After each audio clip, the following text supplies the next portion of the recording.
Hello प्यारे बच्चों, आप सभी का आपके अपने यूट्यूब चैनल यूपीएससी वाला ज्ञान में ढेर सारा स्वागत है। प्यारे बच्चों, मैं हूं आलोक सिंह। बच्चों, आज का जो सेशन है प्रश्नावली 8.2 का क्वेश्चन नंबर 4 है। 8.2 का क्वेश्चन नंबर 4 है। कह रहा है बताइए कि निम्नलिखित में कौन कौन सत्य या असत्य है। बताइए कि निम्नलिखित में से कौन कौन से सत्य हैं या असत्य है, कारण सहित अपने उत्तर की पुष्टि भी कीजिए। पहला दिया है साइन ए प्लस बी बराबर साइन ए प्लस साइन बी। तो प्यारे बच्चों, यहाँ दिया गया है साइन ए प्लस बी बराबर में साइन ए प्लस में साइन बी। तो बच्चों इसका कहने का ये मतलब है कि अगर ए और बी के मानों को कुछ मान लो और फिर साइन ए प्लस बी का मान निकालो और साइन ए प्लस साइन बी का निकालो, तो क्या दोनों मान बराबर आएंगे? तो ये कथन असत्य है, क्योंकि ए व बी के किसी भी मान के लिए ये बराबर नहीं हो सकते भाई। जैसे फॉर एग्जांपल, जैसे मान लीजिए अगर ए बराबर मैंने ले लिया 30 अंश और बी बराबर भी मान लीजिए 30 अंश ले लिया। ए बराबर 30 अंश और बी बराबर भी मान लीजिए कि चलिए मैंने माना ए बराबर मैंने 30 लिया और बी बराबर भी 30 लिया।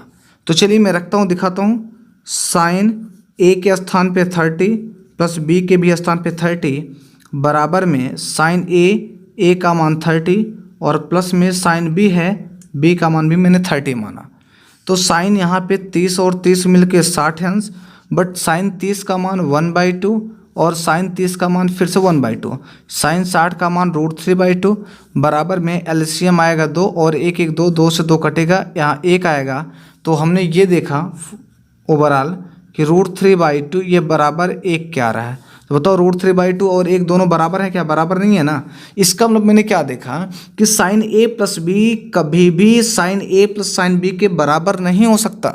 तो कह सकता हूँ कि जो कथन है ना, ये दिया गया कथन असत्य है, अर्थात साइन ए प्लस बी का मान साइन ए प्लस साइन बी के बराबर नहीं हो सकता। क्योंकि यहाँ पे ए और बी के मान को मैं कुछ भी मान सकता हूँ। ए और बी के किसी भी मान के लिए मेरे को देखना था कि ए और बी का कोई भी मान ले लिया जाए तो क्या साइन ए प्लस बी का मान साइन ए प्लस साइन बी के बराबर होगा। तो मैंने देखा ए का मान 30 और बी का मान 30 लेके मैंने चेक कर लिया कि यहाँ पे √3/2 बराबर 1 आ रहा था। ये दोनों मान बराबर नहीं है। √3/2 का हम लोग को दूसरा है, 1 का हम लोग को दूसरा है, दोनों इक्वल नहीं है, इसलिए ये इसके बराबर नहीं हो सकता। तो दिया गया कथन क्या है? असत्य है। तो चलिए सेकंड नंबर दिया है थीटा में वृद्धि होने के साथ साइन थीटा के मान में भी वृद्धि होती है। इसका हल ये है, थोड़ा समझते हैं क्वेश्चन को। अगर थीटा के मान में वृद्धि करें, फॉर एग्जांपल जैसे मान लीजिए थीटा बराबर मैंने पहले 0 अंश लिया, फिर से 0 अंश पे साइन थीटा का मान देखें और फिर 0 अंश पे चेक करने के बाद मान लीजिए मैं 30 अंश ले लूँ, उस पर देखूँ साइन थीटा का वैल्यू कितना आ रहा है। फिर से मान लीजिए मैंने 30 अंश लेने के बाद थीटा के मान को 45 लेके चेक कर सकता हूँ। 45 के बाद मैं 60 अंश लेके चेक कर सकता हूँ, 90 अंश लेके चेक कर सकता हूँ कि साइन थीटा का मान आ क्या रहा है। जैसे फॉर एग्जांपल अगर मैं थीटा के स्थान पे 0 ले लूँ तो साइन 0 अंश का मान बच्चों 0 होता है। अब ये साइन थीटा है ना, फिर से मैं थीटा का स्थान पे 30 लूँ तो साइन 30 अंश का मान 1/2 होता है। अब ये थीटा का स्थान पे मैं 45 ले लूँ तो साइन 45 अंश का जो मान होता है 1/√2 होता है। और मैं अब इस थीटा का मान अगर 60 ले लूँ तो साइन 60 अंश का जो मान होता है वह √3/2 होता है। चलिए अब मैं अगर थीटा का स्थान पे 90 ले लूँ तो बच्चों साइन 90 अंश का जो मान होता है वह 1 होता है।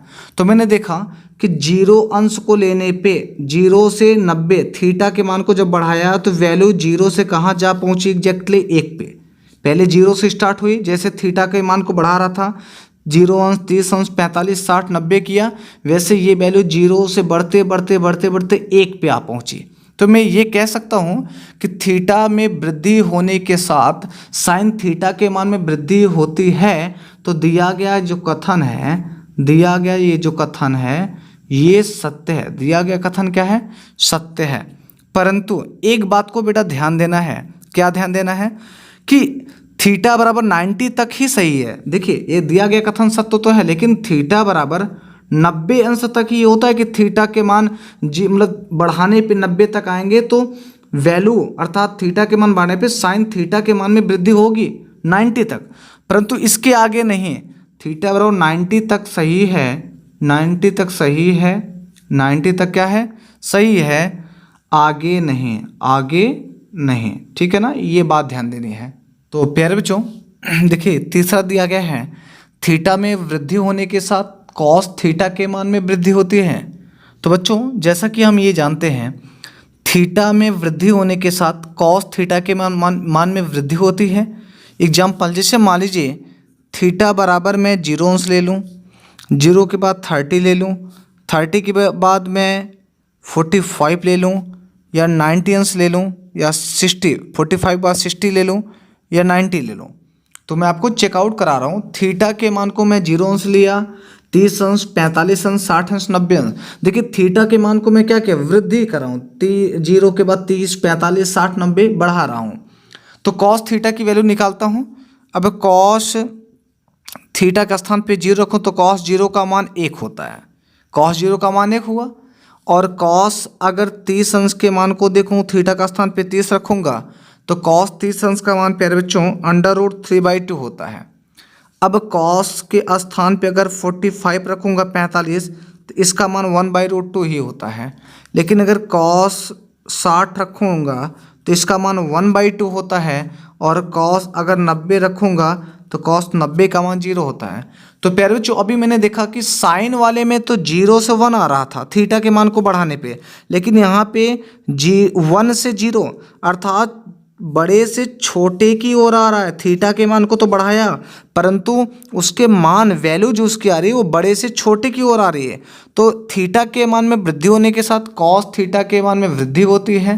तो ये जो दिया गया कथन है, दिया गया जो कथन है ये असत्य है। क्या है ये, क्या कौन सा कथन है भैया, असत्य है, ठीक है ना। प्यारे बच्चों चौथा नंबर है, थीटा के सभी मानों पर, थीटा के सभी मानों पर साइन थीटा बराबर कॉस थीटा। जैसा कि थीटा के किसी भी मान के लिए क्या साइन थीटा का मान कॉस थीटा के बराबर होगा, ये बिल्कुल असत्य बात है, गलत बात है। क्योंकि थीटा का मान फॉर एग्जांपल जैसे आपको देखना है साइन थीटा बराबर कॉस थीटा, थीटा का कोई मान रखा जाए तो प्यारे बच्चों जैसे एग्जांपल तौर पे देखें, थीटा बराबर अगर आप 0 अंश रखोगे तो साइन 0 अंश का मान आपको याद होगा, मैं टेबल पढ़ा चुका हूँ, साइन 0 अंश का मान 0, परंतु जब यहाँ 0 रखो तो कॉस 0 का मान 1। तो क्या ये दोनों बराबर हुए, 0 और 1 बराबर नहीं है।